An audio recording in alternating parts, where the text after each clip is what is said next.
এইবোৰ নেটৰ হাউচত বৰষুণতে এনেদৰে থাকিব পাৰিব দেই। এয়া হৈছে পিংক কুইল ফুলিব আৰু উইণ্টাৰ অহা আগেকে শাৰদী বতৰৰ পৰা ফুলা আৰম্ভ কৰিব।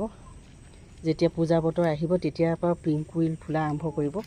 এনেদৰে বৰষুণৰ পানীতে আছে আৰু গছজোপা খুব ধুনীয়া সেউজীয়া হৈ পৰিছে,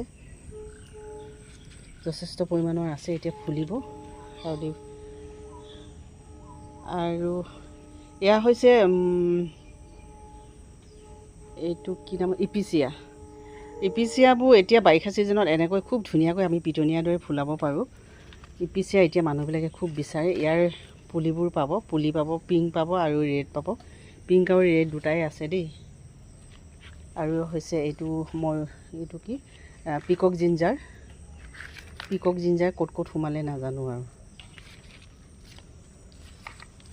বস্তুবোৰ এনেদৰে যেনি তেনি পেলাই ৰাখিছোঁ জানেনে, কাৰণ এইটো এটা পিকক জিঞ্জাৰ ওলাই আছে। টাববোৰ এনেদৰে ৰাখি দিয়া হয় আৰু যেতিয়া সময় অহাৰ লগে লগে পিকক জিঞ্জাৰ এটা সময়ত পাতখিনি নোহোৱা হৈ যায় আৰু তেনেদৰে পটটো ৰাখি দিব লাগে। আৰু এতিয়া বাৰিষা পানী পোৱাৰ লগে লগে নিজে নিজে ওলাই আহিব। এয়া হৈছে পিকক জিঞ্জাৰ, ওলাই আহিছে পাতবোৰ খুব ধুনীয়াকৈ। আৰু এইটো দেখিছে খুব ধুনীয়া এয়া পাতটো দেখিবলৈ, কিন্তু পোকে খাব দেই, চাই থাকিব লাগে। আৰু আপোনালোকক মই কৈছোঁ এইটো টিউবাৰ ৰ'জ বেগুনীয়া। এইটো ফুলপাহ খুব ৰ'জটোৰ দৰে দেখিবলৈ, ৰ'জপাহ যেনেকুৱা তেনেকুৱাকৈ ফুলে। এইটো বৰষুণতে এনেদৰে আছে দেই। আৰু গ্লক্সিনাও মই এনেদৰে বৰষুণতে নেটৰ হাউচত ৰাখিছোঁ। এয়া